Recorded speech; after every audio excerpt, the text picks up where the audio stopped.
बेहद का परम सतगुरु हमेशा अपने शिष्यों को ऊंचे से ऊंचे शिक्षा देता है, ज्ञान देता है, ऊंची से ऊंची शिक्षा देता है। हर गुरु ये कोशिश करता है अपने हर शिष्य नंबर 1 जाए। हर गुरु चाहता है मेरे से भी आगे जाए, मेरे से भी बड़ा बने मेरा शिष्य, मेरा नाम निकाले, गुरु का नाम रोशन करे। मगर यहाँ ज्ञान मार्ग में तो एक लिमिटेशंस हैं। बेहद के बच्चे बनते हैं, यहाँ बेहद के स्टूडेंट हैं, बेहद के शिष्य हैं। यहाँ तो सारे बच्चे का भी रिश्ता है, स्टूडेंट का, शिष्य का भी रिश्ता है।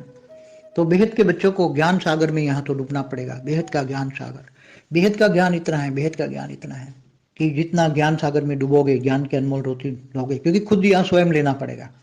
तुम्हारे सदगुरु ने तो ज्ञान रख दिया है यूट्यूब में। अब आप जितनी मर्जी बार बार सुनते रहो, सुनते रहो, सुनते रहो। ज्ञान सुनते सुनते योग करो, हमेशा डायरेक्ट योग नहीं लगेगा, क्योंकि यहाँ महामाया है। गुरु अपने शिष्यों को माया से बचने का रास्ता दिखाता है, मगर इनको ये पता नहीं है कि आत्मा की पावर के बिना, आत्मा स्वरूप की पावर के बिना, जब मैं आत्मा हूँ, आत्मा का बेसिक पॉइंट अपने आप को ही नहीं जानोगे मैं कौन से कैटेगरी की आत्मा हूँ। आत्मा स्वरूप की, बेहद की आत्मा हूँ, तो बेहद की भी कौन से कैटेगरी की आत्मा हूँ। तो वो ज्ञान से जज करो, ज्ञान जितना हो सके ज्ञान सागर में बार बार डूबा रहो। दूसरा है ज्ञानदान महादान। बेहद का विश्व आगे कैसे परिवर्तन होने वाला है, सबको समझाओ, परम शांति के वाइब्रेशन डालें। इसलिए अभी, मगर अभी समय है, हमें सारी दुनिया तक ज्ञान पहुंचाना है। किसी भी तरह यूट्यूब के माध्यम से हमें सारी दुनिया तक ज्ञान पहुंचाना है। तो मैं आज तो परम सद्गुरु के नाते बेहद के शिष्यों को बेहद का ज्ञान सागर हो, बेहद का योग, दोनों साथ करें, परम शांति का वाइब्रेशन बनाएं, कर्म योगी बनते रहे, एक पल भी वेस्ट मत करें, कर्म योगी बने और निष्काम कर्म करें, अपनी ड्यूटी समझ के करें।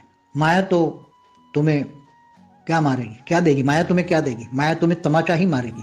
माया से और कोई एक्सपेक्ट मत करो। हमेशा कहता हूँ, माया में रहकर माया जीत बनो।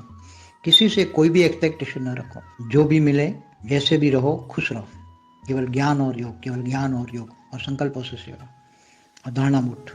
व्यक्त में अव्यक्त स्वरूप को धारण करना ही धारणा है। और बुद्धि से हर पल कनेक्ट रहो, कर्म योगी माना, ऑलमाइटी से हर पल कनेक्ट रहना। हर पल में तो माया तमाचा पकड़ेगी। तुम्हें सोचो कि बाप कितने टाइम याद रहता है, बेहद के बेहद का बाप कितने टाइम याद रहता है, और माया कितने टाइम याद रहती है। देह और देह के संबंध माना माया, झूठी काया, झूठी माया, झूठा जग संसार। गीता में कहा नहीं, तो देह और देह के सारे संबंध भूल कर आत्मस्वरूप बन, मुझ परमात्मा को याद कर, मैं तुम्हें अंत में ऊंचते ऊंच परमधाम ले जाऊंगा। आपके हर कर्म, फॉलो फादर बोला हुआ है वाणियों में, फॉलो फादर।